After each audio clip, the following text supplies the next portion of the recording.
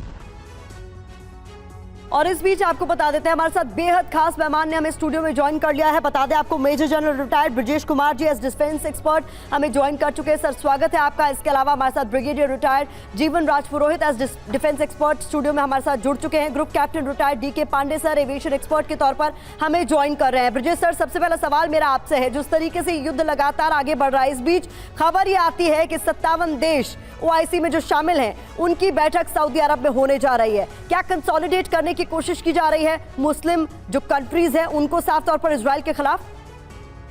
पहले तो प्रतिमा जी, हमें अपने स्टूडियो में आमंत्रित करने के लिए धन्यवाद, और दर्शकों को दिवाली की पूर्व संध्या पे हमारी बधाई।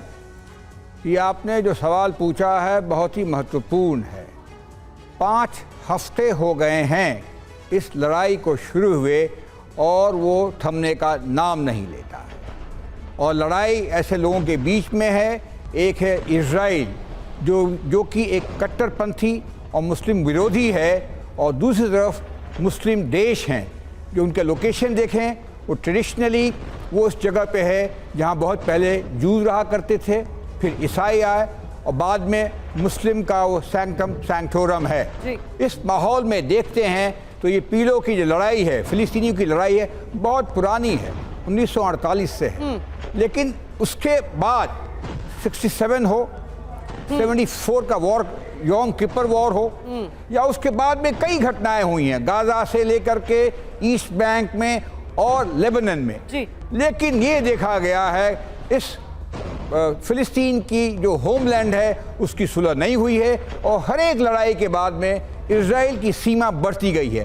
वो जगह को कंसोलिडेट करता रहा है और वो अभी स्थगित सा एक बड़ा सा महत्वपूर्ण देश हो रखा है जी। ना, इसके अगेंस्ट बातें तो बहुत चलती हैं पूरे मुस्लिम वर्ल्ड में जी। लेकिन ये 57 मुस्लिम देश अगर देखा जाए क्या वो एक हैं? क्या उनकी सोच एक है? Important point. अगर उसको देखा जाए तो पता ये चलता है फिलिस्तीनी दुनिया में सब जगह फैल गए हैं। फिलिस्तीनी जो भागे गए हैं, जो भगाए गए हैं। तो सर इस बीच सवाल ये भी उठता है, जीवन सर, सवाल मेरा ये है कि ओआईसी की जो बैठक होने जा रही है इसमें क्या युद्ध का नैरेटिव बदलने की या फिर सेट करने की कोशिश के तौर पर भी इस बैठक को देखा जाना चाहिए कि जिसमें इसे यहूदी बनाम मुस्लिम बनाने की पूरी तौर पर कोशिश की जाएगी इन देशों द्वारा?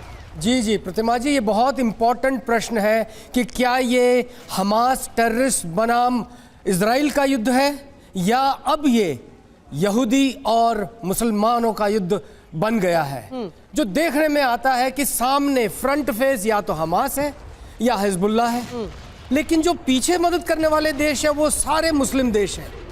और अब चारों तरफ से मुस्लिम देशों का प्रेशर इतना बढ़ गया है कि यहूदियों के खिलाफ कुछ करो, और इसको लेकर के चाहे ओआईसी हो चाहे ये 57 मुस्लिम देश हो, इकट्ठा होकर के एक राय बनाने की कोशिश कर रहे हैं। और ये राय बनती नजर आ नहीं रही है। जो युद्ध सिर्फ हमास के खिलाफ था अब क्षेत्रीय युद्ध बन गया है। अब क्षेत्रीय युद्ध के तक ही रहेगा या बढ़ जाएगा, ये बहुत बड़ा प्रश्न है। ओआईसी और 57 मुस्लिम देश ये मिलकर के तय करें कि किस तरह से हालात को कंट्रोल में लाना है, ये सबसे बड़ा मुद्दा है। क्या हॉस्टेज लौटाए जाएंगे? क्या ये सिर्फ मुसलमानों की लड़ाई है? ये बड़े मुद्दे हैं जो कि इनको सोचना पड़ेगा। इसके अलावा सऊदी अरेबिया का अमेरिका से रिश्ता, रशिया और चाइना का यहाँ पर इन्वॉल्वमेंट, ये अपने आप में बहुत बड़े मुद्दे बन जाते हैं। इसलिए ओआईसी और ये मुस्लिम देशों की मीटिंग अपने आप में बहुत ही महत्वपूर्ण मीटिंग बन जाती है।